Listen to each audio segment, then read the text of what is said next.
Baltijos valstybėms Via Baltica yra svarbiausias šiaurės pietų kryptimi einantis transporto ir tranzito koridorius, kuriuo vyksta didžiausi automobilių ir krovinių srautai. 2023 Via Baltica metai. Šiemet atnaujinome ir darbus baigėme 2 iš 4 rekonstruojamų Via Baltica nuo Marijampolės iki Lenkijos sienos atkarpų. Ir atidarę šias 2 atkarpas, mes pasiekėme didžiausio nepriklausomos Lietuvos istorijoje kelių infrastruktūros projekto pusiaukelę. O dabar apie kiekvieną kelio atkarpą atskirai.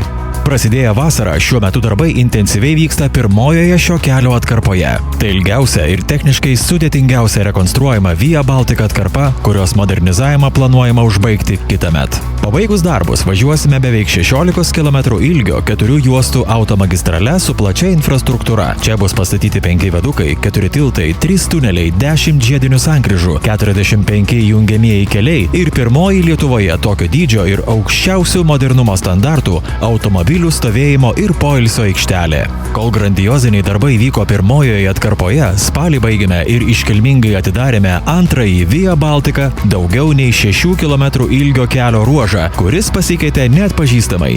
Vienas intensyviausių ir avaringiausių šalies kelių, rekonstruotas į 4 eismo juostų automagistralę, panaikintos vieno lygio sankryžos, įrengtas viadukas, tunelis ir pirmasis šalyje žaliasis tiltas gyvūnų migracijai. Keliaujame toliau ir pasiekėme 3 rekonstruojamą Via Baltica atkarpą. Kartu su šios atkarpos atidarimu baigėme 2 iš 4 suplanuotų rekonstruoti atkarpų bei viso projekto pusiaukelę. Antrosios ir trečiosios atkarpų darbai truko tik kiek daugiau nei metus, o įspūdinga jų infrastruktūra įrodo, jog tokių apimčių ir greičio statybų mūsų nepriklausomos šalies istorijoje dar nebuvo. Įpusėję Via Baltica rekonstravimo projektą mes nesustojame ir tempą mažinti tikrai neketiname. Transformuojamės patys, transformaciją vykdome ir šiame kelyje. Norime, jog saugiamis, patogiamis ir jaukiamis kelionėmis šiuo keliu galėtumėte naudotis kuo greičiau. Todėl paskutinę 12 km atkarpą šalia Lenkijos sienos planuojame pradėti tvarkyti jau kitąmet.